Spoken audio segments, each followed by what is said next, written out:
Cuando tengo que escribir el mensaje, yo siento la enorme responsabilidad de estar a la altura, primero de quien represento y luego de quienes me prestan sus oídos por la providencia divina, que no es un tema menor.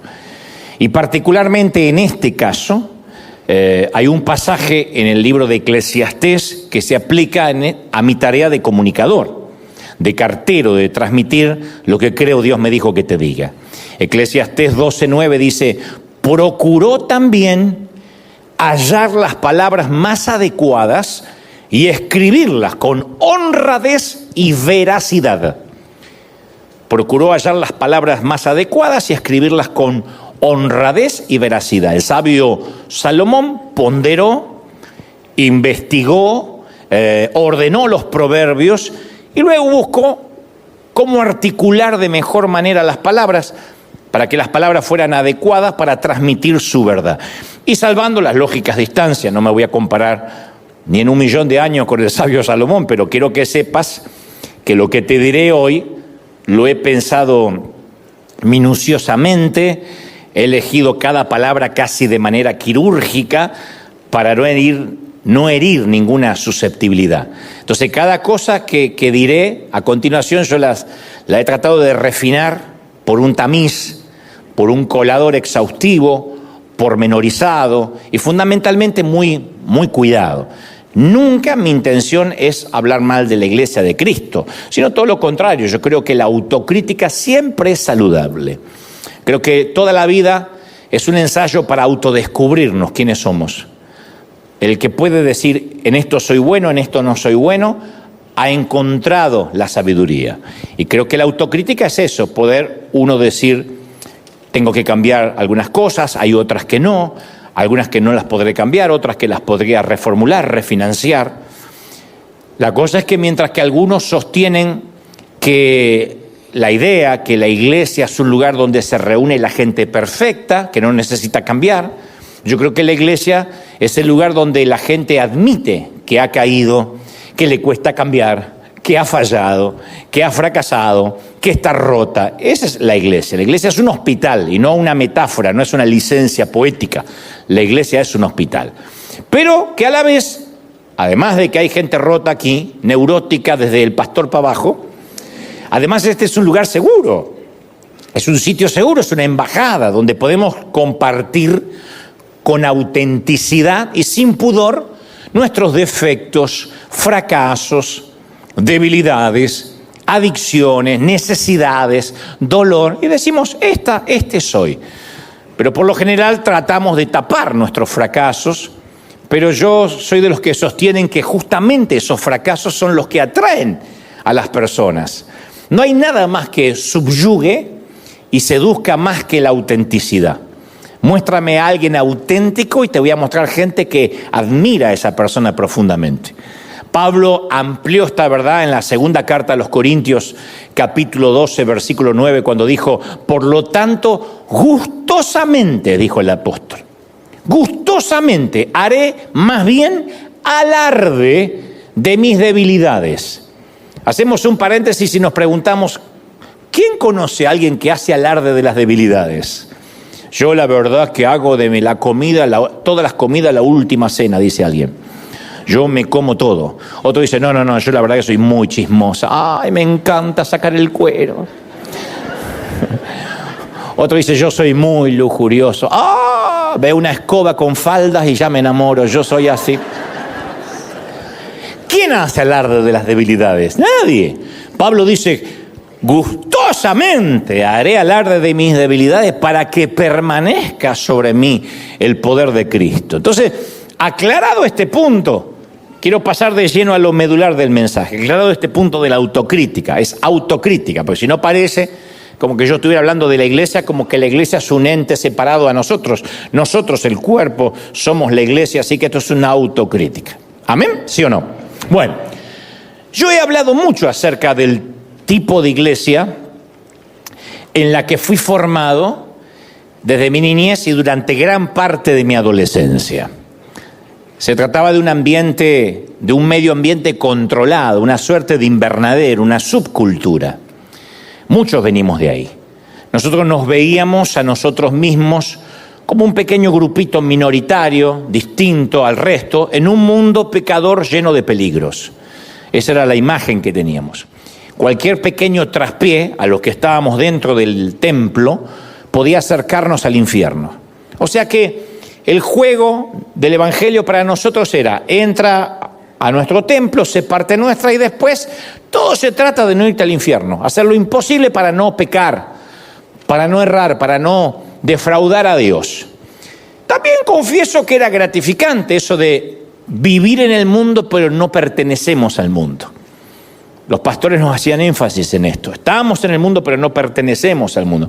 Cantamos aquel himno que decía: no puede el mundo ser mi hogar. ¿Alguno lo cantó? ¿Sí? No puede el mundo ser mi hogar. Y luego añadíamos: en gloria tengo mi mansión.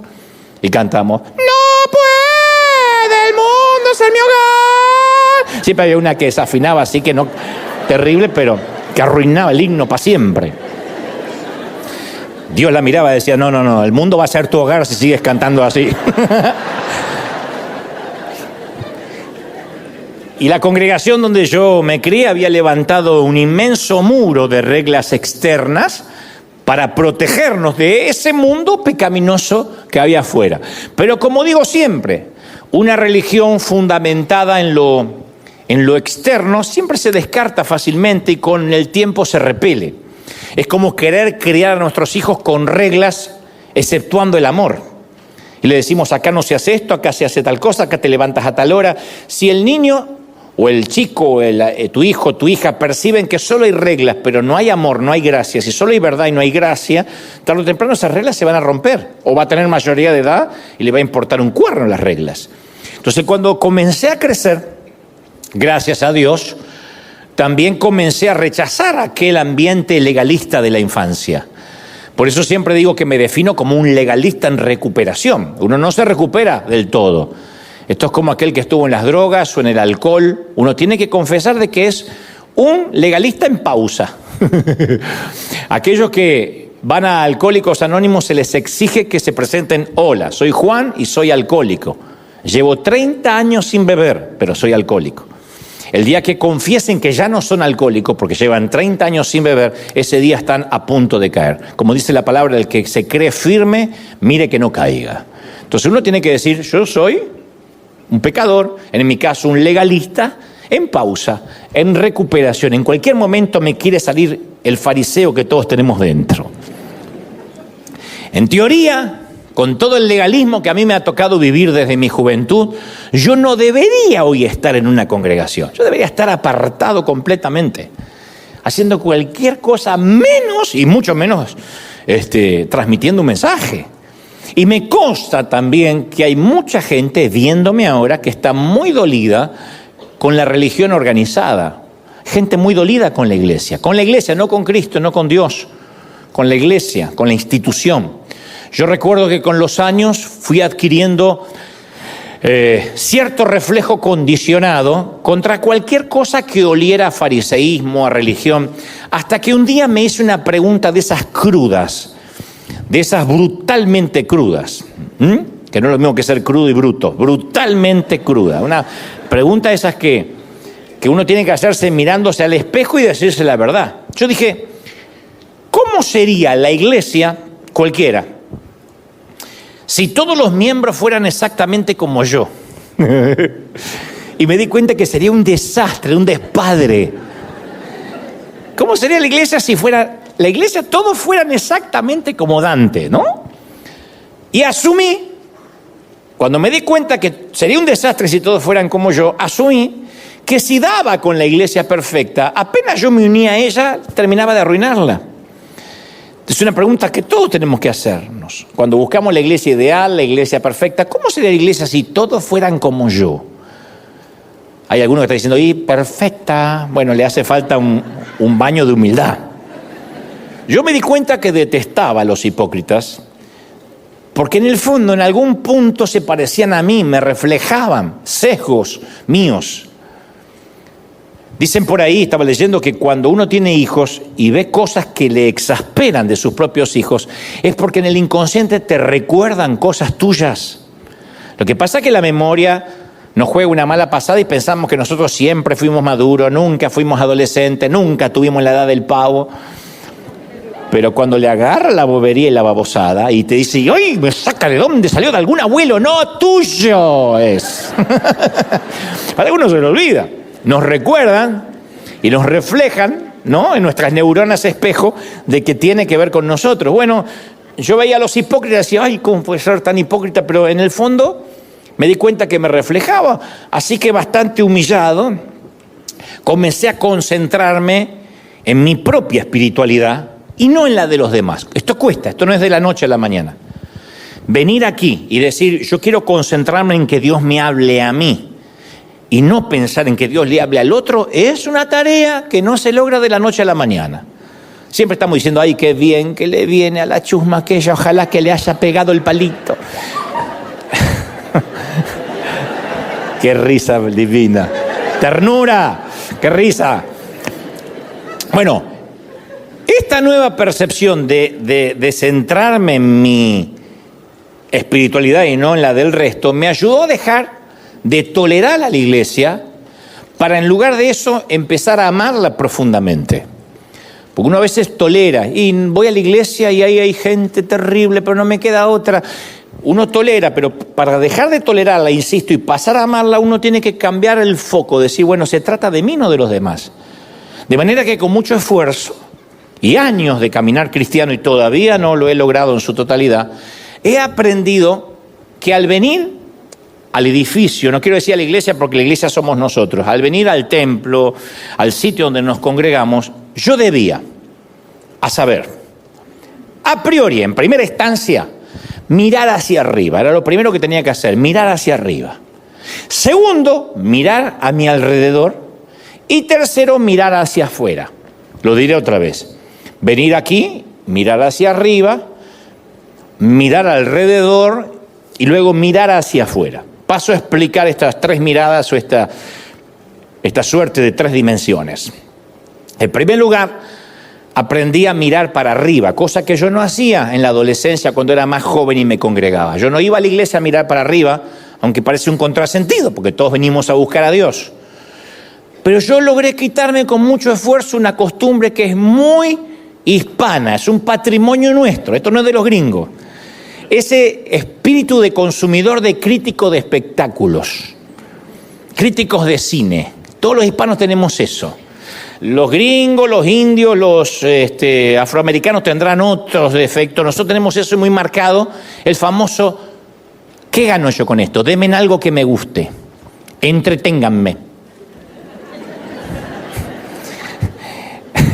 Vengo a ver si me gusta, ¿no? Si me gustó el servicio, me voy feliz. Si no me gustó, ¿dónde me devuelven la ofrenda?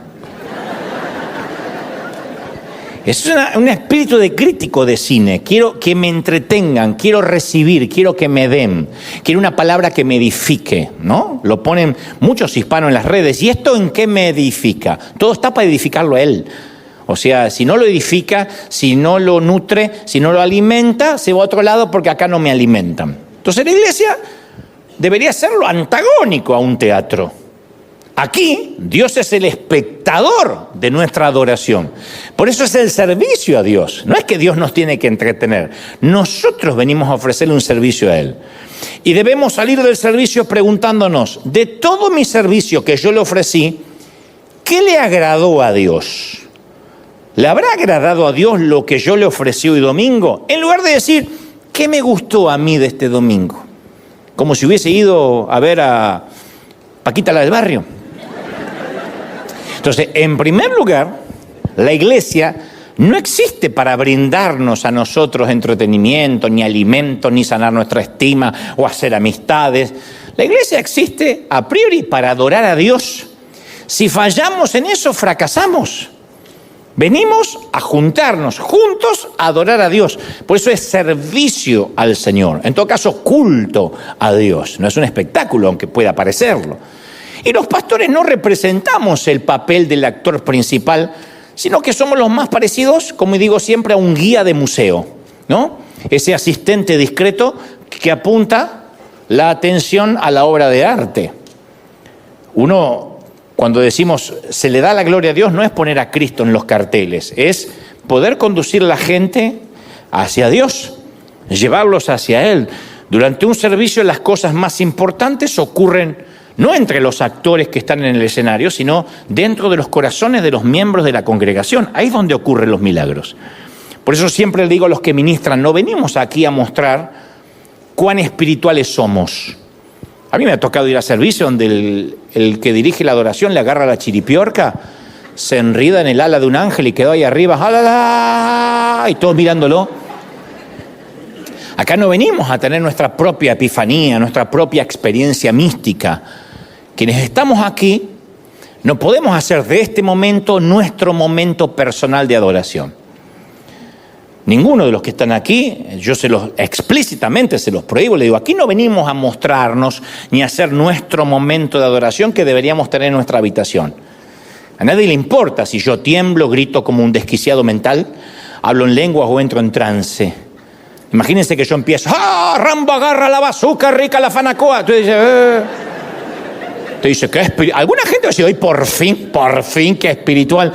¿Y a quién suma eso? Que yo venga aquí a mostrar que tengo una experiencia mística. Mis experiencias, en todo caso, espirituales son en el privado y aquí, en mi habitación. Y mi misión aquí es ministrar con sobriedad, con mesura y guiar a las personas a un encuentro con Dios. Esa es la tarea de los ministros, no mostrar que son más espirituales que el resto. Cada domingo deberíamos irnos de aquí hablando del Dios de Elías y no del Elías de Dios. No importa que la gente venga por Elías, lo principal es que después se lleven al Dios de Elías. No importa porque vengan, se van a llevar a Cristo en su corazón. Eso es maravilloso, ¿o no? Entonces, ¿qué es adorar? Adorar es recordar quién es el dueño de casa. Por eso es una falacia decir, este fin de semana tuvimos una visitación del Espíritu Santo. Nos visitó el Señor, ¿escucharon eso? Nos visitó. Eso habla de que la iglesia es nuestra casa y el Señor es el intruso que de tanto en tanto nos pega una visita. Pero el Señor no es nuestra comadre que viene a visitarnos de sorpresa. Es al revés. Él no visita a su iglesia, Él habita en su iglesia. Él no visita nuestros corazones, Él habita en nuestros corazones o no habita en nuestros corazones. ¿Es así? Así que a mí me costó mucho eso. Antes iba y decía, la música no me gustó. No me gustó esa chica como cantó. Me gusta la otra canción. Y el pastor no sé, hoy no hizo tanto chiste, me gusta. Yo iba así, como si fuera un espectáculo. El pastor estuvo aburrido, no me gustó la música, no me encantó la luz, yo cambiaría tal cosa. Yo me sentaba como en Broadway a criticar. Hasta que entendí que la iglesia era para mirar para arriba, para adorar a Dios. La oportunidad de decir, yo voy, cierro los ojos y yo adoro a Dios. Y la música me va a llevar, el clima, la atmósfera, todo ayuda. Pero yo voy a conectarme con Dios, me importa un cuerno, cómo se viste la que está delante, si la otra se teñió el pelo, si el otro se puso un arete, si se vistió de azul el pastor, si está de negro, o sea, esas cosas, está bien, al principio pueden llamarnos la atención, después todo tiene que ver con que yo voy a la iglesia a mirar hacia arriba, yo voy a conectarme con Dios. Parece una infantilidad, pero caramba que a veces nos olvidamos. Y decimos, hoy no me gustó tanto el culto, somos degustadores de culto. Cámbiame el corito. No es así. Vamos a mirar para arriba. Luego de aprender a mirar para arriba, en segundo lugar, aprendí a mirar alrededor. A quienes estaban en el mismo edificio. Durante mucho tiempo yo cometí el error de buscar intencionalmente, arbitrariamente, iglesias, congregaciones compuestas por gente parecida a mí. Esto también es un sesgo muy hispano. Procuraba encontrar una congregación que tuviera el mismo nivel de educación que yo tengo, un trasfondo bíblico igual que el mío, hasta una preferencia musical y litúrgica semejante a la mía. Yo buscaba congregaciones que se parecieran a mí. Entonces, inconscientemente, iba repitiendo el error de la iglesia de mi juventud, que sofocaba cualquier intento de diversidad. Uno no podía ser auténtico en la iglesia donde yo me congregaba. Teníamos que hablar todo lo mismo, repetir todo lo mismo. Teníamos que tener nuestro propio lenguaje cristianés. ¿Cómo estás? Bendecido por la sangre del Cordero que nos redime de la concupiscencia de la carne. Así habría que hablar. No importa que afuera no nos entendiera, había que asumir otro lenguaje. Yo me crié en una congregación que ni siquiera admitía a ninguna persona que se vestía diferente a nosotros. Por eso hoy decía que cuando a mí me repelían los hipócritas, entendí que yo también tengo un hipócrita queriendo surgir todo el tiempo. Por eso me repelían tanto, porque reflejaban lo que había en mí. Yo también durante muchos años decía, quiero una iglesia que tenga la adoración que a mí me gusta, que la gente sea parecida a mí. No había iglesias de argentinos aquí en California, porque si era una iglesia demasiado perfecta tendría que irse al cielo ya mismo. No, creo que es todo lo contrario. Pero bueno, pero veo que uno busca gente, no, yo quiero gente iglesia donde haya gente parecida a mí. Y yo he contado infinidad de veces el trauma de que cuando yo era adolescente me ayudaba a los sugieres, a los porteros, se decía en esa ocasión, a los que daban la bienvenida a acomodar a la poquita gente que llegaba. Y conté también que cierta vez llegó una mujer a nuestra congregación muy necesitada de Dios, con un cigarrillo en la mano que lo apagó antes de entrar, vestía jeans ajustados, una blusa sin mangas, tampoco vino en bikini, era un jean y una blusa sin mangas. Y el portero la detuvo antes de entrar sin preguntarle quién era, de dónde venía. Le dijo, esto es la casa de Dios, no es un burdel. Aquí nos vestimos de manera decorosa, señora. Su vestimenta tienta a nuestros varones aquí adentro. Si hubieses visto a los varones tentados, ¡ay, Dios! Eran 5 viejos que más que tentación sentirían nostalgia cuando la verían.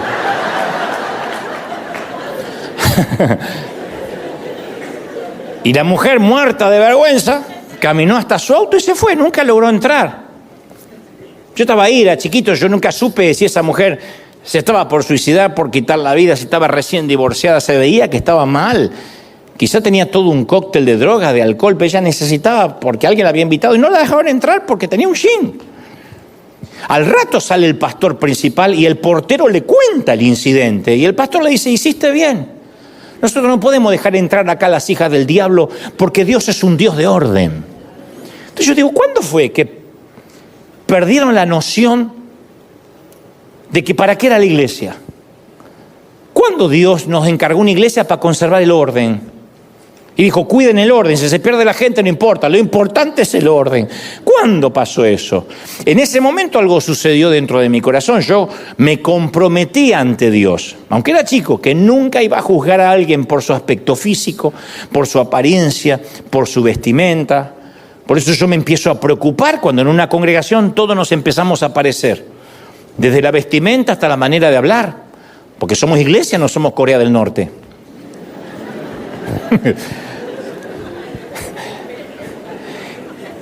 En tercer lugar, luego de mirar para arriba y mirar alrededor y asegurarme de que no son parecidos a mí, y eso me tiene que alegrar, aprendí a mirar hacia afuera. Este es el punto.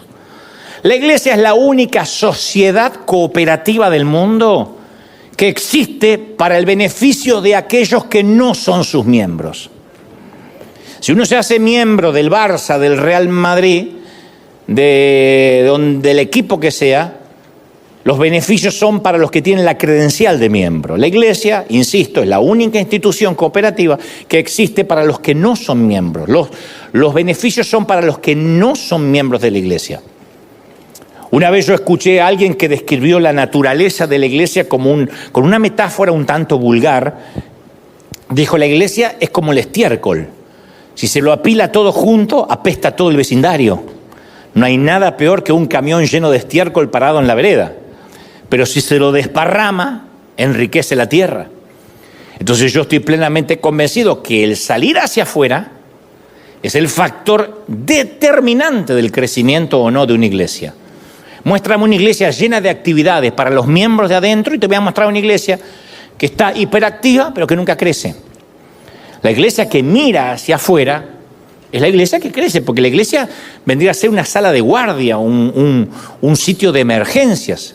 En lugar donde uno no necesita pedir cita con el médico y esperar en un hall abarrotado de gente durante una hora, podemos dirigirnos a emergencias y lograr que nos suturen un dedo, que nos examinen un tobillo inflamado, nos hagan un electrocardiograma. A mí me gusta pensar en la iglesia como uno de esos centros de emergencia. Me gusta. Creo que la metáfora que más nos define es un hospital del alma, con disposición a atender las necesidades de la gente que llega buscando solucionar emergencias inesperadas. La iglesia es eso. ¿Qué es la iglesia? ¿Qué es la congregación? Es un enorme catálogo de necesidades humanas. Venimos aquí porque estamos necesitados, no porque somos más santos que los que están afuera. Los que están afuera no reconocen que están necesitados. Nosotros lo que tenemos a favor es que reconocemos que estamos necesitados. Entonces, aquí hay gente, es un catálogo enorme de devastaciones, de dolor. Aquí hay una familia que está devastada por el nacimiento de un niño que nació con su cerebrito atrofiado. Una mujer que ha pasado un amorío complicado y un divorcio traumático. Un homosexual luchando por evitar la promiscuidad y la estigmatización.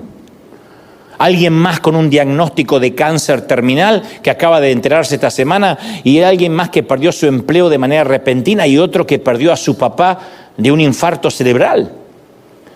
¿A dónde la gente va a llevar sus raspones, sus magulladuras, las grandes fracturas o las heridas abiertas y expuestas?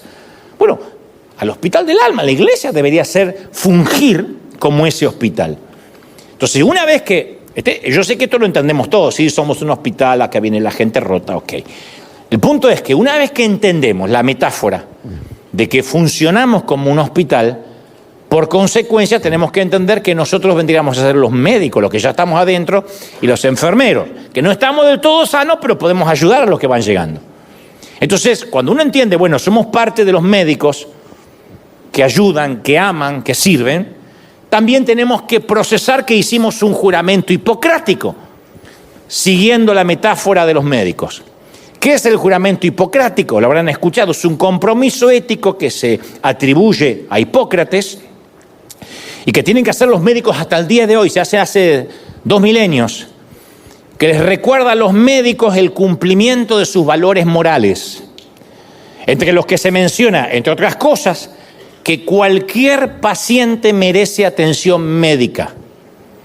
Es un juramento hipocrático. El médico tiene que atender a cualquiera, no importa si el herido o el enfermo es un pedófilo, un dictador, un terrorista, un narco, un genocida o una suegra. Merece ser atendido.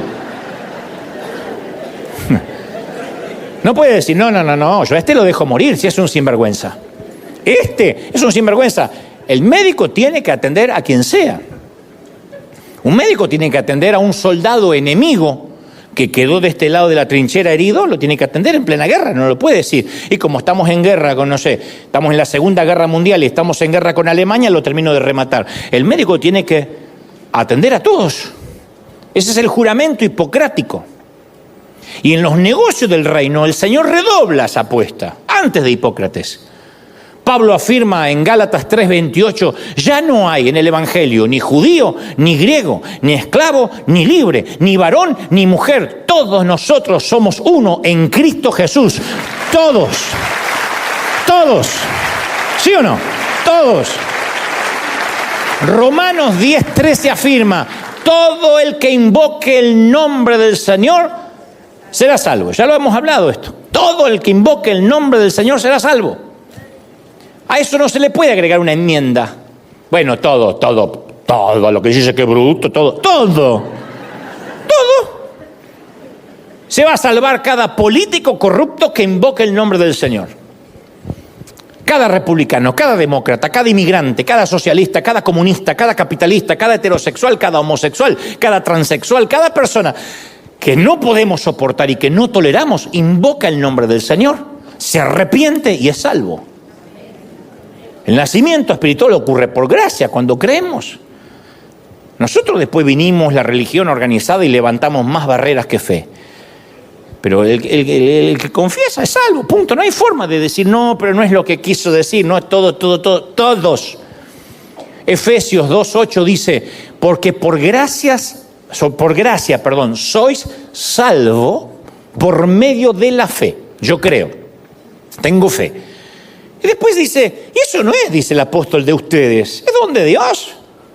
Porque no es por obra, para que nadie se gloríe, para que nadie diga, bueno, yo soy más salvo que este, porque yo no soy tan lengua larga como esta vieja chismosa, porque yo no soy tan canalla como un argentino. Entonces, no, para que nadie se gloríe. Efesios 4:5 afirma, un Señor, una fe, un bautismo, un Dios y Padre, el cual de todos es sobre todos y por todos y en todos. No hay dos dioses, no hay tres Cristos, no hay 8 Espíritus Santos, hay un Dios. En todos, por todos y sobre todos. Entonces, cada ser humano con el que interactuamos es un hijo de Dios. Cada uno. Esto me trae muchos problemas cada vez que lo digo y lo voy a seguir diciendo hasta que tenga que ir a orinar seguido porque la próstata no me resiste estar una hora acá.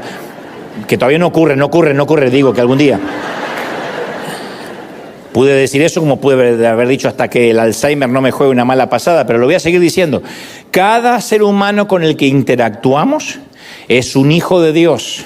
No son hijos del diablo hasta que se arrepienten, son hijos de Dios. Nada más que para aceptar esa realidad tiene que invocar a Dios. La persona tiene que invocar a Dios y acepta la realidad de que es hijo de Dios. Pero a nosotros nos cuesta comprender horrores ese tipo de gracia. Cuando uno habla de gracia hay una resistencia terrible. Yo hablo de milagro, la gente no tiene problemas de creer que un paralítico puede caminar. El problema es que un pecador puede ser salvo si es demasiado pecador. Ahí es cuando razonamos, no, a ver, cualquiera no es un hijo de Dios. Mucho menos si no es un buen cristiano. Y es que en el fondo los creyentes queremos implementar los códigos de la mafia siciliana. Ti farò un'offerta, che non potrai rifiutare, non potrai rechazare. Dentro della famiglia, tutto. Fuori della famiglia, niente.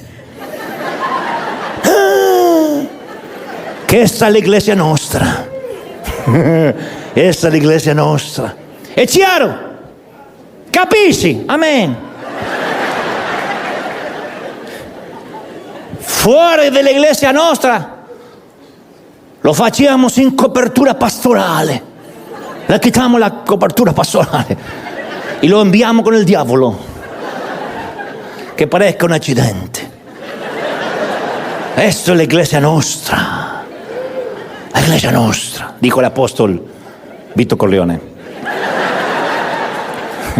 Esta es la Iglesia nostra.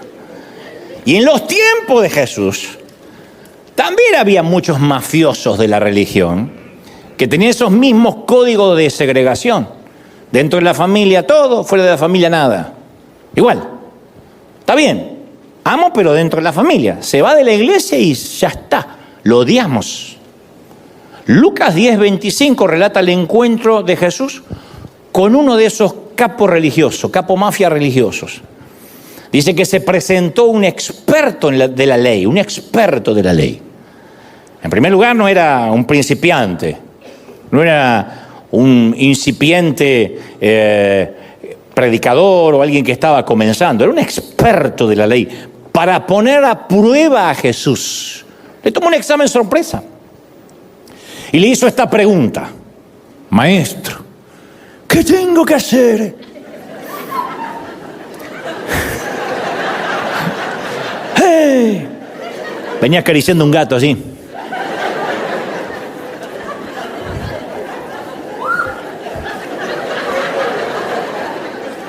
Maestro, ¿qué tengo que hacer para heredar la vida eterna? Quiero heredar la vida eterna, ¿qué hay que hacer? Las Escrituras son claras cuando dice quería poner a prueba a Jesús. O sea, era una típica pregunta trampa. En el contexto judío, cuando escuchaba la frase vida eterna, en realidad significaba ¿cómo guardo la sana doctrina para ganarme el cielo? ¿Cómo me gano la vida eterna? Es cómo me gano el cielo. Y este experto en la ley se levantó y puso contra su voluntad a Jesús en el estrado de los testigos, haciendo que todos a su alrededor se convirtieran en el jurado. Era un juicio público sin que Jesús lo hubiese pedido. Todos miraron a Jesús a ver qué le iba a responder.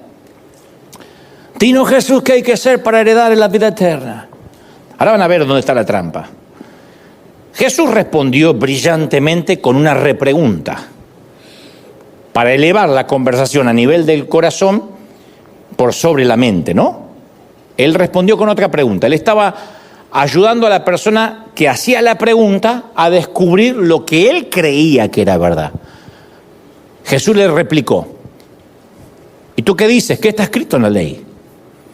¿O cómo la interpretas tú? Repito la escena: Maestro, ¿qué hay que hacer para heredar la vida eterna? ¿Y tú qué crees? ¿O cómo tú interpretas la ley? Dime lo que está escrito en la ley. Jesús sabía que este era un experto, no era un neófito. En palabras simples, Jesús le dijo: eres tú el que sabes, y me preguntas a mí.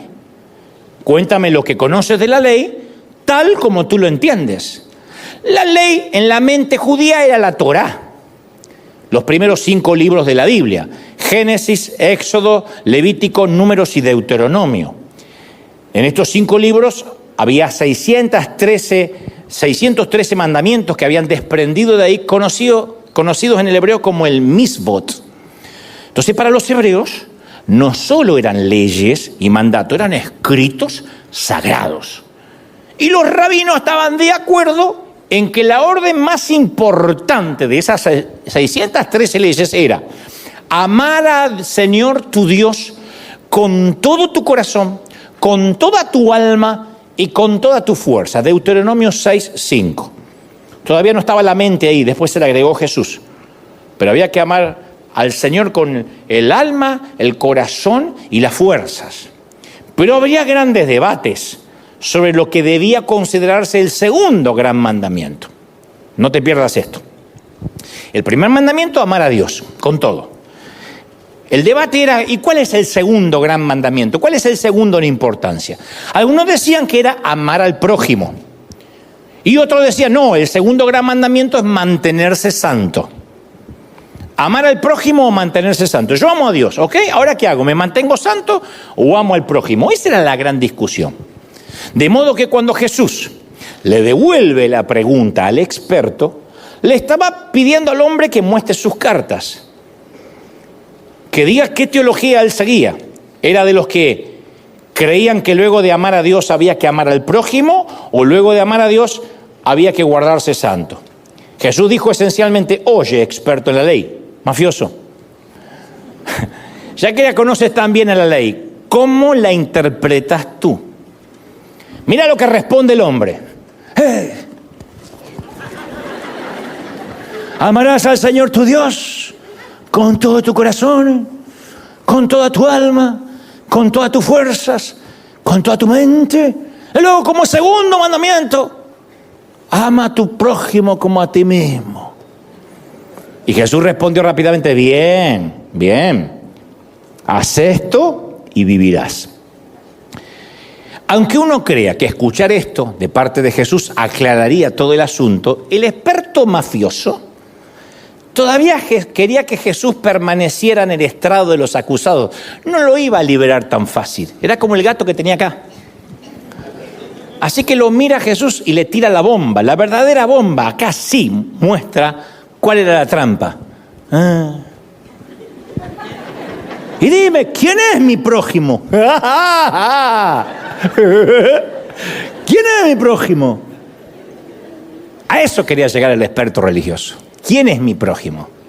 Está bien, amo a Dios y después amo al prójimo, pero vamos a aclarar acá, vamos a refinanciar quién es mi prójimo. De algún modo estaba diciendo: yo no tengo problemas de amar a mi prójimo, estamos. Siempre y cuando dejemos claro que mi prójimo es quien piensa, viste, actúa y luce como yo. Si se tiene la sana doctrina, yo no tengo problema de amarlo. Dentro de la familia, tutto. Fuera de la familia, niente.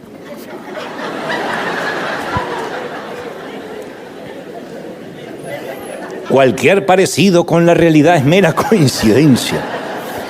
En aquellos días, prójimo se definía con la palabra rea, que en hebreo se refiere a alguien cercano. Prójimo era alguien de tu propia tribu, incluso alguien de tu propio país. Definitivamente, prójimo no significaba ni pagano, ni gentil, ni samaritano. Un prójimo es alguien de la misma tribu, para empezar. Ergo, los prójimos se miraban, se vestían, comían, se comportaban y creían todo lo mismo. Entonces eres mi prójimo. Estás dentro de la iglesia y eres mi prójimo. Sales fuera de la iglesia, te quito la cobertura, te maldigo y te maldigo los hijos, la suegra, las abuelas, te maldigo todo. De hecho, creo que aquí nació el famoso esto del prójimo dentro de la iglesia, decirle, dígale al hermano que está a su lado, te amo, dígale que está a su lado, te amo, Señor, ahora diga conmigo, salte conmigo, ahora dígale que está a su lado. Porque somos todos prójimos y todos hacemos lo mismo. ¿Cuántos están contentos? Amén. Puesto de pie. Siéntese, puesto de pie. Yo sé que se sentaron. Puesto de pie estamos ahí. Porque somos todos prójimos. Soportamos todo porque somos prójimos. Y este experto de la ley estaba tratando de acorralar a Jesús haciéndole una pregunta trampa. No escuché bien. ¿Quién dice que es mi prójimo? Entonces Jesús, brillante, le responde ahora no con una repregunta, sino con una historia. Le dice, te voy a contar una historia. Y comienza diciendo una parábola. Le dice, bajaba un hombre de Jerusalén a Jericó y cayó en manos de unos cacos, de unos ladrones. Le quitaron la ropa, lo golpearon, se fueron, se dieron a la fuga y dejándolo medio muerto.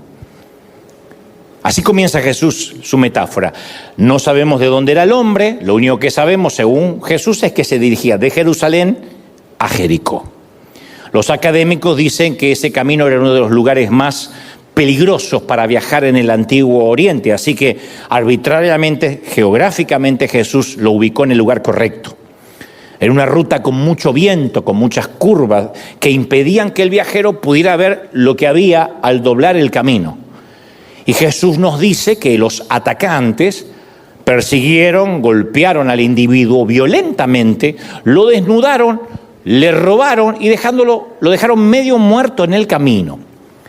En aquel entonces, las dos formas más sencillas de identificar de dónde provenía alguien era la vestimenta y el lenguaje. Este hombre estaba desnudo e inconsciente, lo que hacía imposible saber de dónde era. No sabemos si era judío, no sabemos si era un enemigo. Sin ninguna identificación, el hombre de la historia de Jesús era solamente un hombre. NN. No tenía identidad. Un hombre. Entonces los ubicó a todos en tiempo y espacio. Hay un hombre herido. No importa qué cree, de dónde es, está herido el tipo. Sin más información, todo lo que sabemos es que yacía ahí y si se queda ahí, se muere. Jesús dijo, un sacerdote, al verlo, se desvió y siguió de largo. El sacerdote era de la clase alta, del jet set de la religión, por lo que muchos eruditos creen que la mayoría de los sacerdotes vivían en la ciudad de Jericó.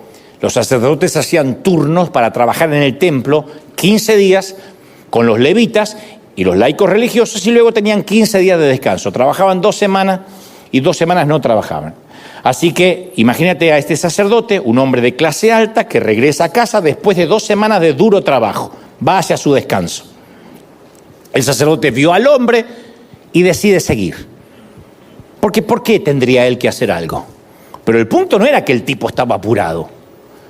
El problema no era que el sacerdote no era una cuestión de gestión del tiempo del sacerdote. Se trataba de cómo el sacerdote calificaba la ley. Cómo entendía la Torá y qué teología rabínica seguía. Él creía que el segundo gran mandamiento era amar al prójimo. O por su actitud, convenimos en que él creía que el segundo mandamiento era mantenerse santo. Ese era el tema de fondo. Cuando Jesús plantea la situación, dice, piensen ustedes, saquen las conclusiones. ¿En qué creía este tipo que él siguió de largo? Porque si este sacerdote se detenía para ayudar a este hombre y tenía en contacto con sus heridas, se habría vuelto ceremonialmente inmundo. Tendría que regresar al templo en vez de irse a descansar e iniciar el ritual de limpieza que a menudo incluía el bochorno público. La gente hubiese dicho, miralo, no puedes mantenerte santo, anduviste con inmundo, se te nota. Así que el sacerdote tuvo que tomar una decisión. ¿Vale la pena pasar vergüenza por un tipo que no conozco? Estoy yéndome a descansar. ¿De verdad tengo que volver al templo después a purificarme por tocarlo? ¿Vale la pena soportar la burla por una persona que no sé quién es? ¿Vale la pena que tenga que volver a Jerusalén inmundo? En otras palabras, ¿esta persona lo vale? No, no lo vale. Aquel hombre no valía nada para el sacerdote. La santidad y la doctrina era lo que tenía valor para él. Yo no me voy a ensuciar las manos con alguien fuera de la familia. El segundo personaje que encontramos en la historia de Jesús fue un levita. Los levitas gestionaban la seguridad en el templo, entre otras cosas. Manejaban los terrenos, mantenían el orden y también se iban a casa después de trabajar durante 2 semanas. No eran la clase alta, por lo que creemos que el levita probablemente caminaba, no montaba a caballo. Su jefe, el sacerdote, ya se había ido a casa y ahora el levita estaba en el mismo camino. Cuando el levita llegó al lugar, según Jesús, donde estaba tendido el hombre golpeado, se enfrentó a una opción. ¿Cómo interpreto la ley? ¿Amo a Dios y amo al prójimo? ¿O amo a Dios y me mantengo santo como mi jefe? Y piensa el levita, mi jefe habrá pasado por acá, ¿y qué hizo? Mi jefe pasó con su caballo y ni se dignó a bajar, así que yo también voy a pasar por al lado. El levita podía haber pensado, si yo no hago lo mismo, lo voy a dejar mal a mi jefe. No puedo faltarle el respeto.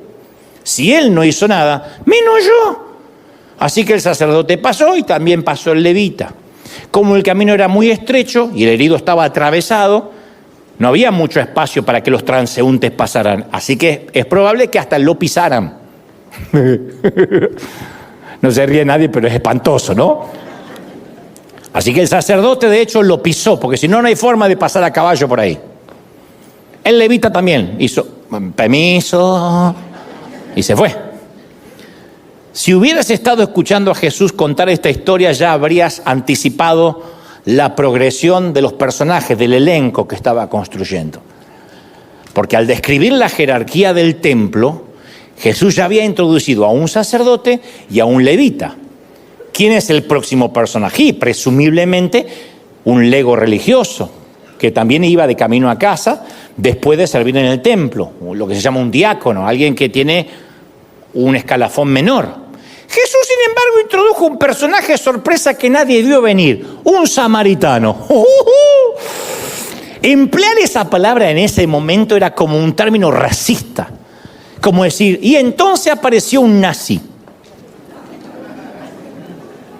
O un chinito manejando en el freeway, algo así. Dios ama a los chinitos, pero no los quiere manejando. Entonces, Jesús dijo, pero un samaritano que iba de viaje, llegó a donde estaba el hombre y viéndolo se compadeció de él. A esta altura, imagínate la cara de los que estaban ahí, del mafioso acariciando el pícolo, el gato. El sacerdote vio al herido y siguió de largo. El levita llegó al lugar, vio al hombre y siguió caminando. Pero el samaritano llegó, lo vio, un hombre desnudo, no sabe quién es, la cosa que tuvo compasión de él.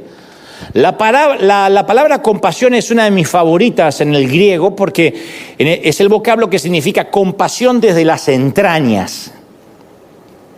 Habla de entrañas, no es lástima, es eso que te conmueve desde lo profundo. Se usa 11 veces en el Nuevo Testamento. Esta es la idea. Este hombre, el samaritano, vio al tipo acostado allí casi muerto, golpeado. Pero no solo se dio cuenta de él, tuvo compasión de él. Pero no esa compasión de que, ay, sí, vamos a estar orando.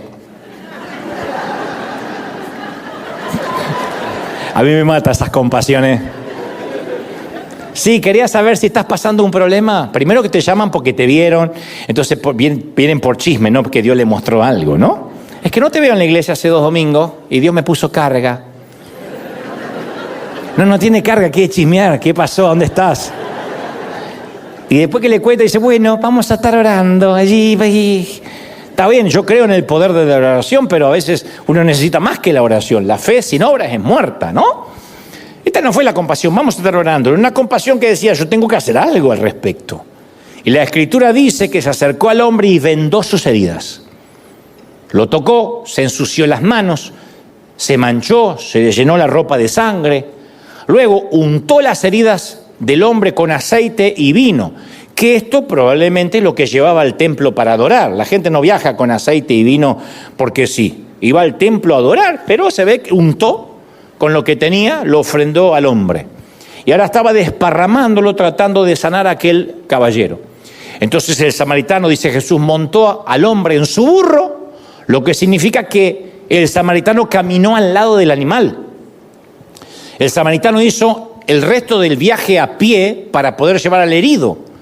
En el oriente, el que caminaba al lado de un burro o de un caballo seguramente era el sirviente de quien quiera montar a la bestia.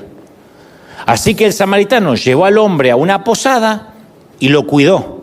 Se sentó al lado de la cama, dijo Jesús, atendiéndolo, haciendo lo que pudo para hacerlo sanar. Fíjate lo valiente de este samaritano. En la actualidad es difícil comprender el riesgo que corrió este tipo porque arriesgó su vida. Hubiese sido muy fácil para cualquiera echar un vistazo rápido a la escena y suponer que el samaritano había lastimado a ese herido, que el samaritano era el asaltante.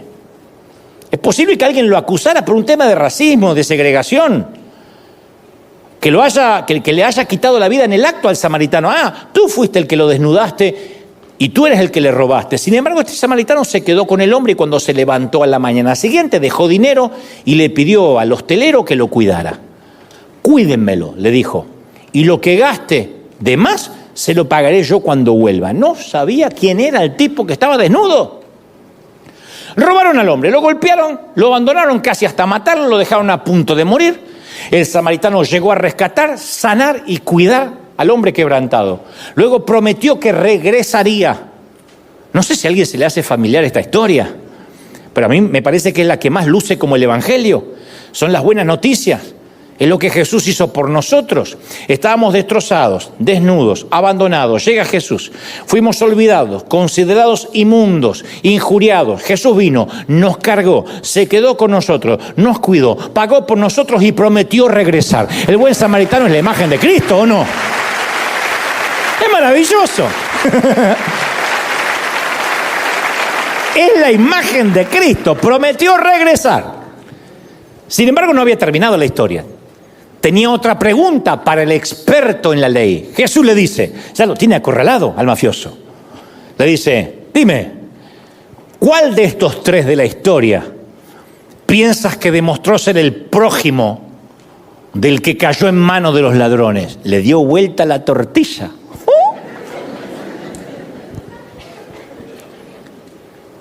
Porque el experto en la ley está pensando que Jesús hablaba de prójimo por el tipo que está desnudo ahí.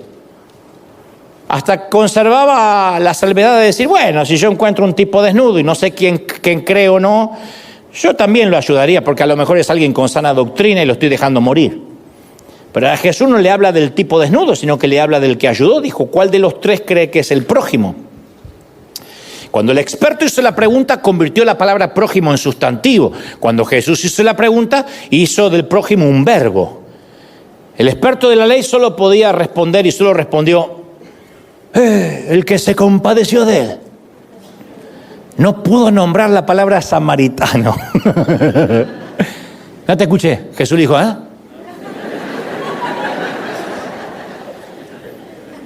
El que se compadeció de él, lo que escuchaste. Jesús le dijo, bueno, anda entonces y haz tú lo mismo. Entonces esta no es una historia de algunos actos de amabilidad de vez en cuando. Es una historia sobre amor intencional. Es una historia que nos cuenta hasta qué punto se extiende la idea que tenemos de la palabra prójimo.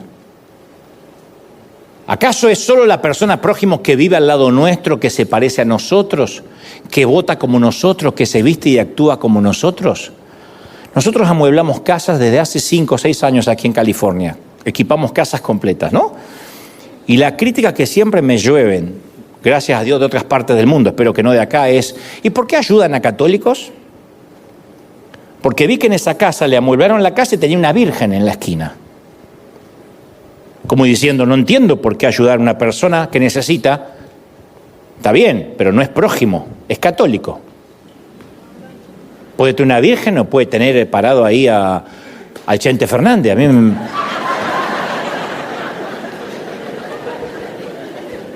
prójimo es aquella persona que se dice transexual. Jesús estaba declarando que ser su discípulo significaba más que amar a las personas similares a nosotros o socialmente aceptables. Sus discípulos, si querían ser sus discípulos, debían amar a los enemigos. No es una licencia poética, y bueno, amar a los enemigos. No está hablando de amar al que alguna vez nos hizo la guerra, un ruso en la época soviética o la Guerra Fría. No, está hablando de amar a aquel que nos cae gordo. Sus discípulos debían amar sin excepción, sin calificación, sin duda, sin discriminación. Y como seguidores de Jesús tenemos que codearnos con personas que no concuerdan con nosotros. ¿De qué otra manera ellos van a experimentar el reino inclusivo de Dios si gastamos nuestra energía evitándolos? Con esa cuestión y esa premisa, no somos amigos del mundo. Cuidado, no te contamines, no tengas comunión con las tinieblas. Tener comunión con las tinieblas no nos exime de amar. Una cosa es tener comunión con las tinieblas y otra cosa es amar al que está en las tinieblas. Jesús dijo que incluso deberíamos amar a recaudadores de impuestos, porque dice, ellos son los que pueden amar a gentes como ellos, pero nosotros tenemos que amarlos a ellos. Es fácil para nosotros amar a las personas que siempre nos dicen que sí, que nos aprecian, que nos agradecen algo, que hablan nuestro lenguaje cristianés. Jesús dijo que hasta los paganos hacen eso, hasta los paganos aman a la gente que son como ellos. Los mafiosos se cuidan entre ellos, los narcos se cuidan entre ellos. No sirve que los evangélicos nos cuidemos entre nosotros, que dicho sea de paso, no nos cuidamos, ni eso. Entonces, para amar a nuestros enemigos, antes hay que identificarlos. ¿Quién es tu enemigo? Nómbralo. El experto en la ley, en la historia de Jesús, ni siquiera pudo darle el nombre, lo llamó el que se compadeció. No pudo decir el samaritano. Se le trabó esa palabra en la lengua, no pudo. Entonces hoy, ¿puedes nombrar a las personas que te lastimaron? Porque ese es el primer paso para la reconciliación. La negación, decir yo no tengo enemigos, no, yo me llevo bien con todo. Esa negación no te permite reconciliarte.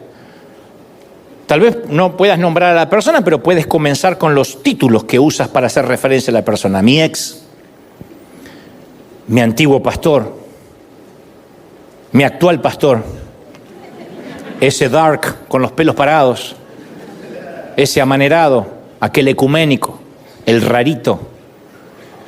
Incluso podías decir, esa iglesia que me lastimó. Si alguna vez vamos a amar de la manera que Jesús ama, hay que comenzar por ahí. Cuando podemos decir los nombres de nuestros enemigos, comenzamos a verlos como humanos, no como categorías. No son gente sin rostro, como un día dijimos. No son categorías, son humanos. Nosotros no nos gusta que nos digan los hispanos. Esos son los blancos. No nos gustan. Pero siempre que nos pongan en una categoría nos va a lastimar, porque una categoría nunca nos puede definir a personas que somos únicas. Y cuando podemos verlos como personas, podemos orar a favor de ellos. Podemos orar por aquellas personas que nos parecen insoportables, pero orar de verdad para que Dios los bendiga. La cruz es profunda, es amplia, representa nuestra vida a la cruz. Nuestra vida está llena de una amplia gama de personas de todo el espectro espiritual. ¿Hay siempre un asiento disponible en nuestra mesa? Porque es muy fácil tener una fe unilateral. Y también es fácil vivir de una manera segura, sin riesgos, en la cual elegimos a quién dejamos entrar a nuestro círculo y a quién no.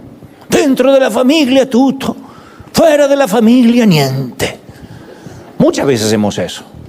No, yo no me junto con gente que no me edifica. Yo no hablo con gente que no tiene nada para aportar. Y entonces, ¿y los clientes? Usando la metáfora que esto fuera un negocio, y son los negocios del reino. ¿Y a quién tenemos que llegar? Si nos vendemos el producto entre nosotros, vamos a terminar muriéndonos. Yo conozco congregaciones que cuando crecen es porque nació un bebé.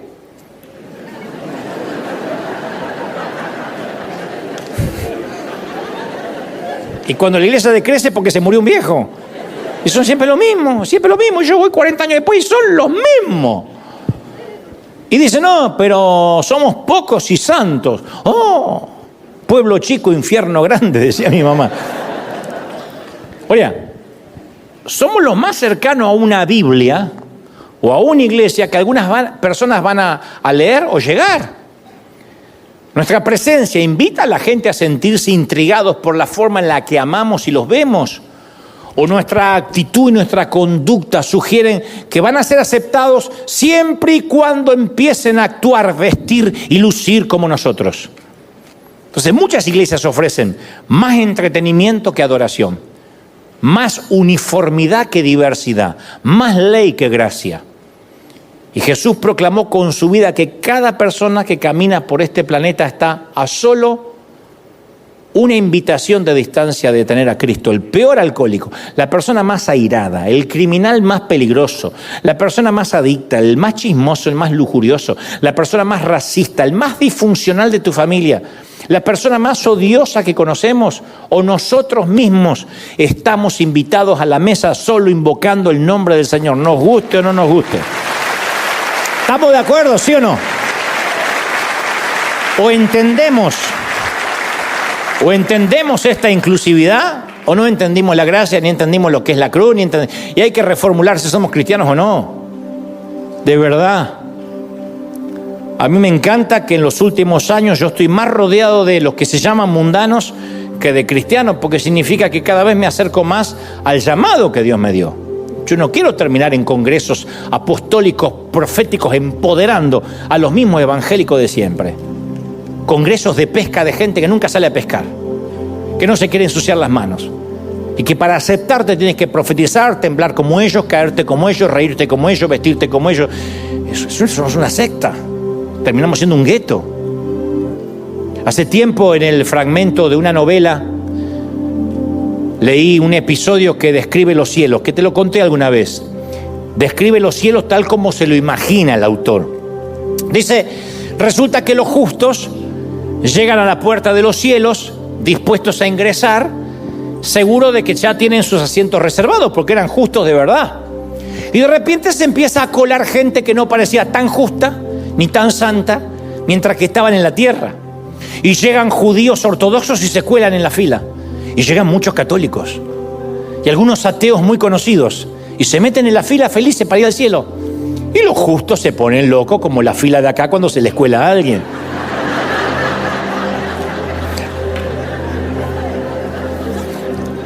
Y dice, mirá, pero no puedo creer que Dios perdonó esto también. ¡Ay, fila VIP le pusieron! Dejan entrar a cualquiera acá. Esto se está llenando de chusma. Después de la sana doctrina que guardé, dice alguien, no puedo creerlo, ¿para qué cuidé mi santidad? Mirá el que se me puso adelante. Y con una furia que va en aumento comienzan a blasfemar contra Dios. Y en ese preciso momento, dice el autor, son condenados, porque resultó que esa fila era el juicio final. Y ellos mismos se autojuzgan y excomulgan. El amor estaba allí y se negaron a reconocerlo. Pero ellos dicen, nosotros no queremos un cielo abierto para todos. Pensamos que la iglesia tiene que ser la cosa nostra, la iglesia nostra. Despreciamos a un Dios que permite la entrada al cielo a un ladrón, que lo único que hizo es reconocer a Jesús en el minuto final de su vida y no hizo nada para mantener la santidad. No, nosotros no podemos amar a un Dios que ama tan escandalosamente. Preferimos a un diablo que es más predecible y más justo. Fuera de toda broma y fuera de la novela, oremos para que nuestro funeral se llene de gente que no es como nosotros, que no fue como nosotros, y que vengan a presentar sus respetos, a decir, presento los respetos a este hombre o a esta mujer, porque siempre había un lugar en su mesa para nosotros. Que la gente nos haya visto como portadores y no como barreras. Como decía Juan Carlos Ortiz, el fundador de esta congregación, él me decía, mira querido, si te vas a equivocar, equivocate por dar gracia que por dar justicia. Es muy difícil mantener el equilibrio de justicia y gracia. Pero si te equivocás dando justicia, a lo mejor mandás a alguien al infierno que Jesús ya había salvado. Y Dios te va a decir hacia arriba, ¿por qué condenaste a quien yo perdoné? Pero si te equivocás dando gracia, el error es menor. porque nunca vas a amar más que Dios. Así que si hay que equivocarte, equivocate dando oportunidades, dando gracia. Nunca Dios te va a decir no entres porque eres más amoroso que yo. La gracia, en todo caso, si la vamos a extremar, no usándola como una licencia para pecar. Si vamos a extremar la gracia en darla en demasía, vamos a equivocarnos dando gracia. Que cada vez que vengamos al servicio, en primera instancia miremos para arriba, luego miremos a nuestro alrededor y nos alegremos que somos distintos, y fundamentalmente lo principal, la esencia del Evangelio, miremos hacia afuera, de lunes a sábado al menos, los domingos por la tarde, y que entendamos que de hecho existimos como iglesia especialmente para los de afuera.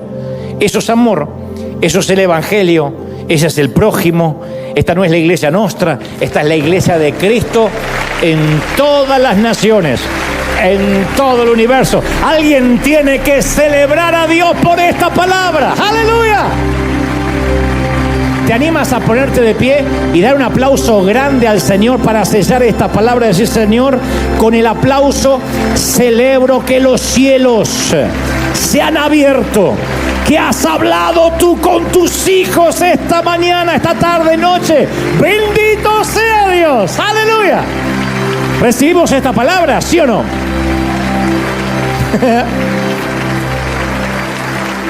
Me encantaría que pongamos nuestra mano en el corazón. Señor, gracias por este día.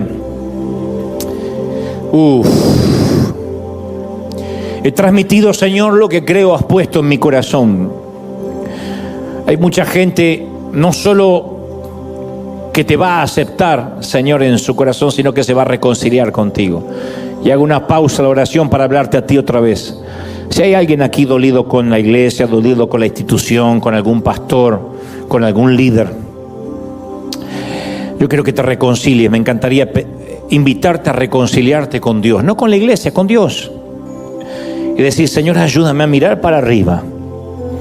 Ayúdame a verte a ti, a adorarte.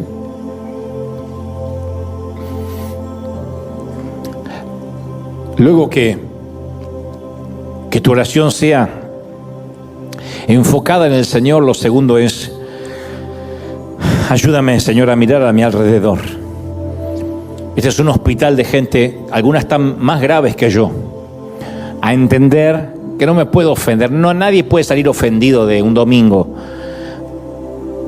porque es como un médico que se altera porque está lleno de enfermos el hospital. Se supone que este era nuestro juramento hipocrático, que nos íbamos a dedicar a eso, a gente enferma. Entonces viene gente con espíritus de chisme, y viene gente con espíritus de disensión, y vienen otros con lujuria, y alguien más con espíritu de robo y de adulterio, y no lo celebramos, no lo festejamos. Tienen que ir a recuperación. No obstante, tenemos que lidiar con sangre, y tenemos que lidiar con fracturas, y tenemos que lidiar con heridas abiertas. Eso es la iglesia. Pero en tercer lugar, a mirar al prójimo hacia afuera. El Señor nos va y nos está colocando en sitios a donde otros no quisieron ir para no ensuciarse las manos. Hay muchos diciendo: yo no quiero sacarme foto con fulanito o menganito para no quedar pegado. Y los que tienen el espíritu de Nicodemo y van a buscar a Jesús de noche, se van a llevar una sorpresa. No servimos como agentes secretos. Tenemos que ir a donde otros no van y decir: Señor, ese es mi sitio, ese es mi lugar, esa es mi asignación. No importa lo que otros digan, esto no es una mafia. Esto es salir a amar al prójimo, amar hasta que duela. Dar como el samaritano lo mejor que tengamos de nosotros. Levanta tu mano si puedes. Padre, gracias por este tiempo. Señor, gracias por tu presencia, gracias por tu gloria. Gracias, Señor, porque nos has hablado hoy, porque siento que aquí y en el resto del mundo se ha extendido una unción de misericordia, una unción de fe, una unción de una nueva gracia que se suelta, Dios, se suelta sobre niños, jóvenes, ancianos y adultos. Señor, no nos permitas que nos hagamos uniformes, que estemos unidos en la diversidad, que seamos distintos, diferentes, pero que todos seamos un cuerpo. Señor, ayúdanos a entender. Quita el hipócrita que hay dentro nuestro. Mata el fariseo, el religioso. Elimínalo de nuestro corazón. Vamos, levanta la mano y dile: Señor, quita el fariseo de mi vida. Arranca para siempre el que juzga, el que señala. Ayúdanos, Señor, a ser misericordiosos. Ayúdanos a dar un poquitito de lo que tú nos has dado en la cruz. Padre, perdónanos por las veces que hemos juzgado, estigmatizado, segregado, por las veces que hemos tenido un racismo solapado, por las veces que solapadamente hemos dicho no comparto, pero hemos odiado y hemos vituperado y hemos blasfemado y hasta hemos levantado falso testimonio. Perdónanos, Dios, por haber difamado a hombres, a mujeres de Dios, hasta con nombre y apellido. ¿Quiénes somos nosotros? Más que gente rota en el mismo hospital. Señor, úngenos. Señor, tócanos. Embriáganos con tu poder. Llénanos. Vamos. Levanta las manos, clama conmigo. Dile: Señor, la gloria del Espíritu lo llena todo. Momento a momento. Presencia del Espíritu. Sopla. Presencia del Espíritu. Sopla. Derrama tu gloria ahora sobre nosotros. Padre, estamos bendiciendo a los que están cerrados en sus creencias. Bendecimos católicos, musulmanes, testigos de Jehová, mormones, menonitas. Estamos bendiciendo a todas las ramas evangélicas, ortodoxas, conservadoras, liberales, bautistas, hermanos libres, Señor, pentecostales. Tócalos, porque no hay denominación, porque no hay raza, porque no hay frontera, porque no hay color, porque no hay etnia. Y aquí todo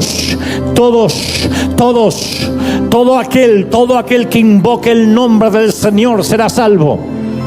Y en este momento hay gente invocando el nombre del Señor en todos los continentes. Yo veo gente en los hogares invocando el nombre del Señor. Nunca han pisado una iglesia, pero están diciendo: Señor, ten misericordia de mí, como el ladrón en la cruz. Y hay una unción de salvación, una unción de vuelta a la palabra, una vuelta a la cruz, una vuelta a la oración, una búsqueda intensa. Dios está rompiendo fronteras. Dios está quebrando denominaciones. El primer quiebre vino en la pandemia. Y el segundo quiebre viene ahora con la rebelión del silencio de los corderos que se ha acabado. Gente que dice: ya no, ya nadie va a segregarme, nadie va a administrarme la gracia de Dios. Yo voy directo al Padre. Padre, danos tu gracia. Cristo, tu gracia sobre nosotros. Más presencia del Espíritu. Padre, quita el espíritu de adoctrinamiento y trae un espíritu de docencia, un espíritu de querer aprender, un espíritu dócil, un espíritu de maestro y discípulo. Quita el adoctrinamiento, quita los espíritus dictatoriales, arranca los últimos dictadores que hayan quedado, y quede tu gracia y quede tu favor para tus hijos aquí y en todo el planeta. Lo creemos, Señor. Declaro que esta palabra no vuelve vacía, que es sellada por tu Espíritu. Declaro esta palabra bendecida en el cuerpo, en el alma, en el espíritu. Y ahora levanta las manos, que antes de irnos quiero bendecirte. Bendigo tu entrada y tu salida, tu acostarte y tu levantarte. Bendigo el último trimestre del año. Declaro que octubre, noviembre y diciembre van a ser meses de liberación. Proclamo, Señor, sanidad en los cuerpos enfermos, liberación de la cautividad en la mente. Declaro, Dios, un cambio anímico en los depresivos. Arranca toda ansiedad, surmenaz y estrés. Declaro sosiego. Declaro paz que sobrepasa entendimiento humano. Trae paz a los hogares. Trae reconstrucción familiar. Toca a los adolescentes y los hijos de los hijos. Bendice los nietos y bendícenos hasta la cuarta generación. Bendice la juventud y bendiga a nuestros viejos. Bendiga a nuestros abuelos y bendiga a los enemigos y a los amigos. a quienes nos rodean, a quienes hablan mal de nosotros, bendecimos sus vidas. Tocamos, Dios, a aquellos que no nos han querido tocar. Bendecimos a aquellos que nos maldijeron y declaramos un nuevo tiempo en el cuerpo, en el alma y en el espíritu. Amén y amén. Gloria a Jesús. Gloria. Que ese aplauso sea al Señor de señores, al Rey de reyes. Dios te bendiga, Dios te guarde y haga resplandecer su rostro sobre ti. Buen domingo, gente maravillosa. A brillar afuera.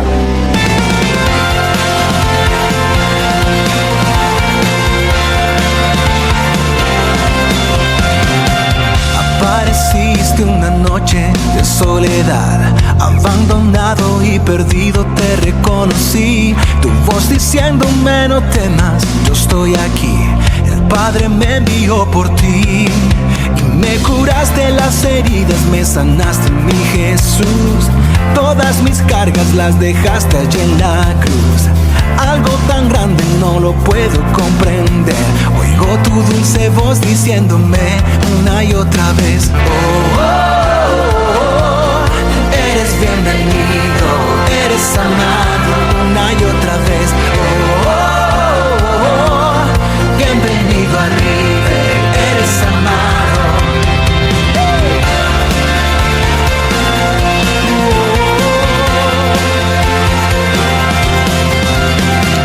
Apareciste en una noche de soledad, abandonado y perdido te reconocí.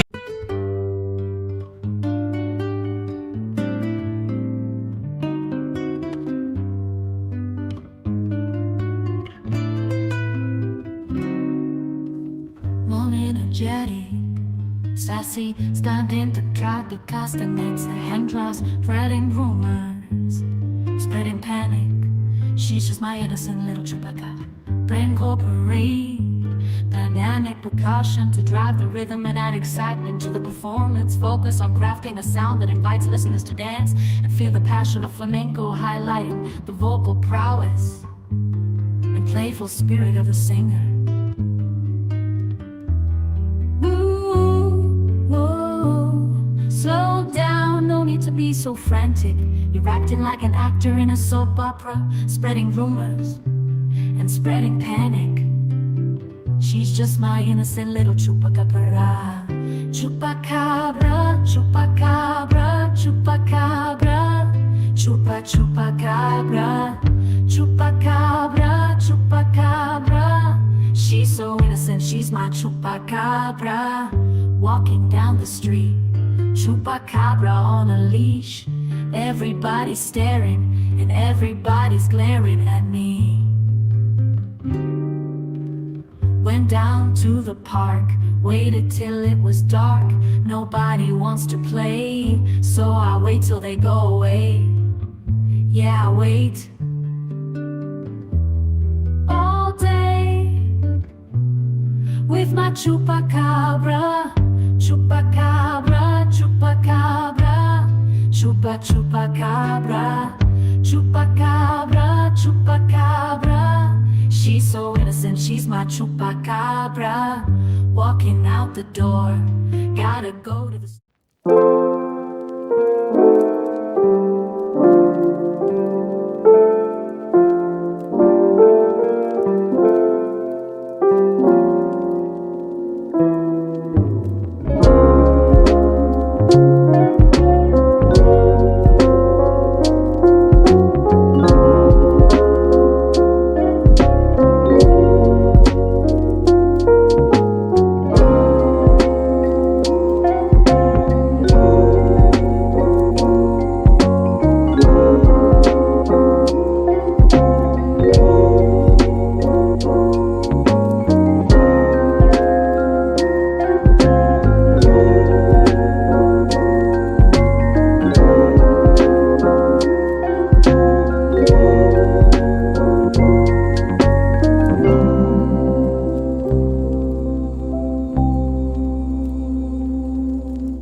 estoy aquí.